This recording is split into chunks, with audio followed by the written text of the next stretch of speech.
इस वक्त की बहुत बड़ी खबर है। 8 पे कमीशन आएगा 8वां वेतन आयोग। सरकारी कर्मचारियों का महंगाई भत्ता हो सकता है 50% से अधिक। DA hike for central government employ. जी हाँ, इस वक्त की बहुत बड़ी खबर अपडेट निकल के सामने आई है। सभी केंद्रीय कर्मचारी, राजकीय कर्मचारी, पेंशन भोगी और भूतपूर्व जवानों का हार्दिक स्वागत है आपकी अपनी भरोसेमंद यूट्यूब चैनल में। इस वक्त की बहुत बड़ी खबर निकल के सामने आई है। केंद्रीय कर्मचारी और 6 लाख पेंशन धारकों की होगी बल्ले बल्ले। जानते हुए खबरों को विस्तार से। सबसे पहले वीडियो को लाइक कर दीजिए, क्योंकि आपका लाइक ही हमारी मेहनत का फल होता है। साथ ही चैनल पर पहली बार विजिट किया है तो नीचे ब्लैक कलर के बटन को दबाकर चैनल को सब्सक्राइब अवश्य करें, क्योंकि यही चैनल आपको सरकारी कर्मचारी के रिगार्डिंग हर खबर सही सटीक तथ्यों पर आधारित दिखाता है। ऐसे में ज्यादा समय ना लेते हुए अब तक की जान लेते खबरों को विस्तार से। बड़ी खबर की बात करें तो इस वक्त रेलवे वरिष्ठ नागरिक कल्याण सोसाइटी RSCWS ने हाल ही में वित्त मंत्री निर्मला सीतारमण से 1 जनवरी 2024 से 8वें वेतन आयोग का गठन करने की सिफारिश की है, क्योंकि अगले साल महंगाई भत्ता और महंगाई राहत 50% से ऊपर पहुंचने की उम्मीद है। 30 मई 2023 को वित्त मंत्रालय को दिए गए विज्ञापन में RSCWS ने कई वजह बताई है जिनके चलते केंद्र सरकार के कर्मचारियों और पेंशन भोगियों के लिए एक नया वेतन आयोग जरूरी है। क्या आता है सरकारी कर्मचारी और पेंशन भोगियों की दिक्कत? RSCWS ने कहा कि केंद्रीय वेतन आयोगों के बीच 10 साल के लंबे गैप की वजह से केंद्र सरकार के कर्मचारी और पेंशन भोगी पिछले 70 सालों से फाइनेंशियल दिक्कतों का सामना करते रहे हैं। RSCWS के विज्ञापन के अनुसार 7वें केंद्रीय वेतन आयोग का फरवरी 2017 में अपनी रिपोर्ट सौंपी थी। इसे लागू करने के आदेश जुलाई, अगस्त और 2017 में प्रोविजन के साथ जारी किए गए थे। यह संशोधित का बकाया 1/1/2016 से और अलाउंस आदि का भुगतान बाद की तारीखों से किया जाएगा। जानिए कितना है मिनिमम ग्रेड पे। RSCWS के मुताबिक 7वें वेतन आयोग ने न्यूनतम 26,000 रुपए के बजाय 18,000 रुपये तय किया था और फिटमेंट फैक्टर को 3.15 की बजाय 2.57 प्रस्ताव किया था। इससे पहले 5वें और 6वें वेतन आयोग ने वेतन संशोधन को 10 साल के मापदंड से अलग करने और DAR 50% से ऊपर करने की तारीख से जोड़ने की सिफारिश भी की थी।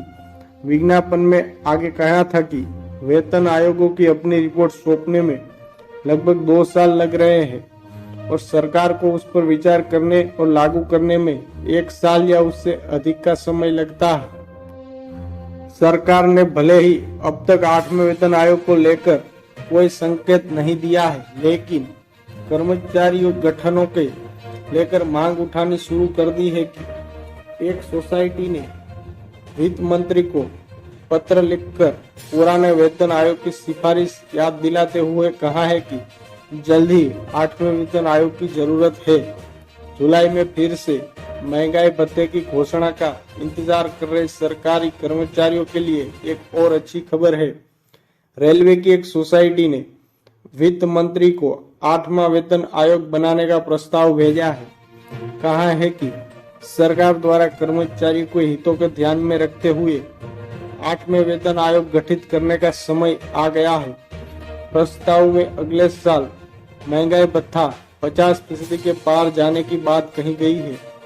फाइनेंशियल एक्सप्रेस की एक रिपोर्ट के मुताबिक railway senior citizens welfare society RSCWS ने वित्त मंत्री निर्मला सीतारमण को 8वें वेतन आयोग के गठन की अपील की है। सोसाइटी ने कहा है कि 1 जनवरी 2024 से महंगाई भत्ता 50% को पार कर जाएगा। इससे पहले तीनों केंद्रीय वेतन आयोगों ने अपनी सिफारिशों में कहा था कि भविष्य के वेतन में संशोधन तभी किया जाना चाहिए जब महंगाई भत्ता या महंगाई राहत DAR मूल वेतन के 50% से अधिक हो। आयोग की सिफारिश का सोसाइटी ने 30 मई 2023 को वित्त मंत्री को विज्ञापन भेजा है।